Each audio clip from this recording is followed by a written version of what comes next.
So very nice to be here. I think this is my third visit, maybe. Always a pleasure to come to Abhayagiri, such a lovely place, well organised, orderly, a good focus on practice. I haven't had an opportunity to meet everyone yet. Of course, monasteries are a changing scene, people coming and going. But this quality of Dhamma is what persists, the opportunity we have. It's this kind of persistent, perpetual opportunity just to stop.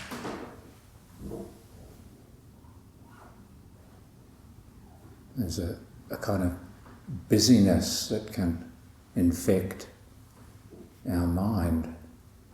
I mean, the monastery where I am in New Zealand is probably half the size, people-wise. We have a lot less diaries and announcements and appointments and so forth. It's just the nature of human society, but we can get so caught, the importance and the substantiality of our projects, of what we have to do and where we have to be and so forth, and how easily we can get caught in believing that in the same way we are important and we are substantial. The identification with conditions, going here, going there, this imminent point of presence, and kind of like the image often is like a flat plane. We're sort of in the present moment and leaning back slightly into the past and leaning forward into the future. But the present moment has no boundaries. It's an infinite, not even a sphere. A sphere suggests dimension. It's timeless.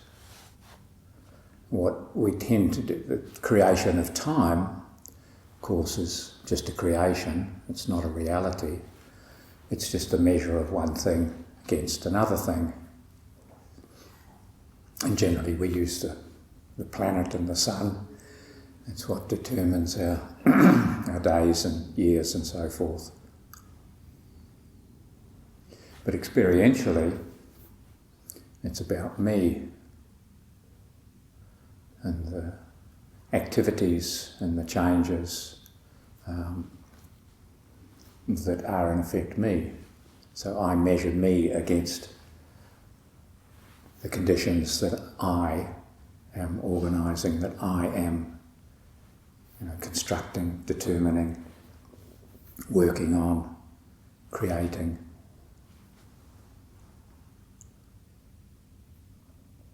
So this process of becoming, really, it's just looking at the second noble truth. It's the cause of suffering. We become.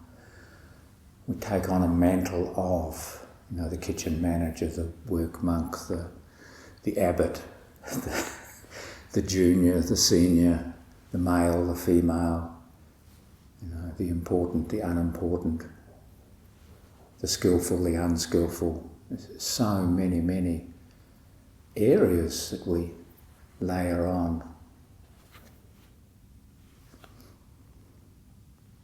This creation of a self, and this opportunity to stop, take that relative movement of, air quotes, me, take that out of the equation, and there's no time, because there's nothing relative to.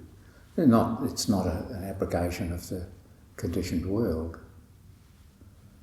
but it's just this stepping back from, letting go of self, time, creation, becoming. So this lovely phrase of Luang Por Chah's, stillness flowing. So there is a flow. It's not a denial of the convention. Today is, forget, Tuesday.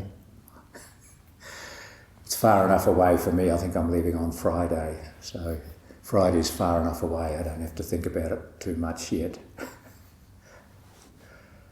But of course it's important. I have a flight and these conventional realities. But the non-identification, the non-possession, the non-becoming is so available. And of course the conditions just continue and there is participation. But it's not taken personally. It just is what it is. It's not good, it's not bad, it's not right, it's not wrong, it's not big, it's not small. Each moment is just as it is. And then we do whatever needs to be done. I mean, it's a somewhat paradoxical, the whole notion of time, but hopefully you have had or are having a sense of that possibility, just that timeless stillness. And that, we can practice that, because we do get caught up and we can wake up to that, just stopping, taking a deep in-breath, just being present in the moment, stopping. And we do have to engage with, to absorb into to some degree the things that we're doing, but not to the point of becoming and the stress that goes with that. Anyway, a few thoughts, I'll leave that. Anyway.